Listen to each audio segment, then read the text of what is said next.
Welcome to மாயா பஜார். நிர்மலா கஜேந்திரன். இன்றைக்கு நாம் பார்ப்பது பருப்பு பொடி. துவரம் பருப்பை நல்லா அலசிட்டு வெயிலில் காய வச்சுட்டு எடுத்து வச்சுருக்கேன். இதெல்லாம் ஒரு கப்பு போடலாம்.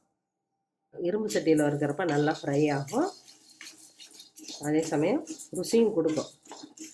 இதை நம்ம மீடியம் ஃப்ளேம்லேயே வச்சு நிறம் மாறுற வரைக்கும் வறுப்போம். அப்புறம் ஃப்ளேமை குறைச்சி வச்சுக்கலாம். மீடியம் ஃப்ளேம்லேயே வறுக்கிறப்ப கொஞ்சம் கலர் மாறுது. இப்போ கொஞ்சம் தீயை குறைச்சிக்குவோம். விடாமல் கிளறி விடணும், இல்லாட்டி அடியில் கொஞ்சம் கருகிடும், ஒரே மாதிரியே இருக்காது. இதுக்கு கொஞ்சம் பொறுமை அவசியம். அவசரப்பட்டால் பருப்பு பொடி ருசி கொடுக்காது, பச்சை வாசனை அடிக்கும். கடைசியாக ஒரு 10 நிமிஷம் லோ ஃப்ளேம்லேயே வச்சு இது போல் வறுக்கணும், கருகக்கூடாது. அதே சமயம் கடைசி வரைக்கும் நல்லா ரோஸ்ட் ஆகணும். நாம் ஏன்னா அதை அப்படியே சாதத்தில் போட்டு தான் சாப்பிட போகிறோம், அதனால் நல்லா வறுபட்டுருணும். இப்போ எடுத்துடலாம்.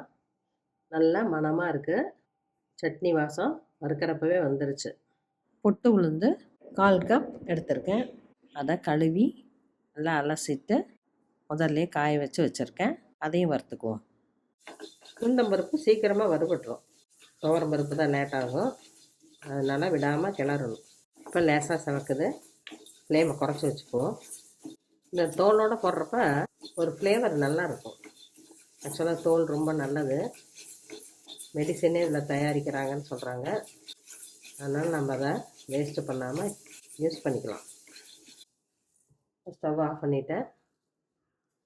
நல்லா செவந்துருச்சு. இந்த சூட்டுலேயே ஒரு 1/2 நிமிஷம் வறுப்போம். எடுத்துடலாம். பொன் கலராக ஆயிடுச்சு. ரொம்பவும் கருக விடக்கூடாது. மிளகு 1 டேபிள் ஸ்பூன் போடுறேன். நம்ம மிளகாயை குறைச்சிக்கிட்டு மிளகு கொஞ்சம் ஏற்றிக்கலாம். மிளகாய் 6 போட்டிருக்கேன்.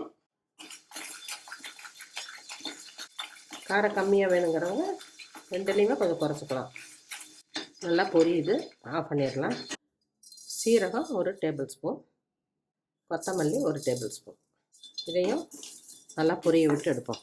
கட்டி பெருங்காயம் 5-6 பீஸ் போடுறேன். வெய்ய காலத்தில் கட்டி பெருங்காயத்தை நம்ம சின்ன சின்ன பீசஸாக போட்டு வெயிலில் காய வச்சு வச்சுக்கிட்டால் 1 இயருக்கு நம்ம வச்சுக்கலாம், பவுட்ரு பண்ணி வச்சுக்கலாம். இது போல் ஃப்ரை பண்ணுறதுக்கு கொஞ்சம் தனியாகவும் எடுத்து வச்சுக்கலாம். பெருங்காயம் பொரிஞ்சு வருது, எல்லாமே ஃப்ரை ஆகிருக்கும். எடுத்துடலாம். தேவையான அளவு கல்லுப்பையும் வறுத்துருவோம். கருவேப்பிலையும் கொஞ்சம் போட்டுக்கலாம். இந்த சூட்டுலேயே கருவேப்பிலை ஃப்ரை ஆயிரும். பருப்பு எல்லாம் வறுத்தாச்சு. நல்லா ஆற விட்டு மிக்சியில் போட்டு கரகரப்பாக அரைச்சிக்கணும். ரொம்ப பவுட்ரு ஃபார்முக்கு அரைச்சா நமக்கு சட்னி ஆட்டு டேஸ்ட் கிடைக்காது. நம்ம எப்படி சட்னியில் பரப்பரன்னு அரைக்கிறோமோ அது போல் அரைச்சி வச்சுக்கணும். அரைச்சிட்டு வந்துடலாம். பருப்பு பொடி ரெடி ஆயிடுச்சு. இது நம்ம சுடு சாதத்தில் உருக்கின நெய் போட்டு சாப்பிட்றப்ப நமக்கு சட்னி அரைச்சது போலவே இருக்கும். இன்ஸ்டண்ட்டாக உடனே சாப்பிட உதவும். வறுத்ததுனால கண்டிப்பாக கெட்டே போகாது. குழந்தைகளுக்கும் பெரியவங்களுக்கும் பிடிக்கும். செஞ்சு பாருங்கள், சாப்பிட்டு பாருங்கள். பிடிச்சிருந்தால் சப்ஸ்கிரைப் பண்ணுங்கள், ஷேர் பண்ணுங்கள். தேங்க்யூ.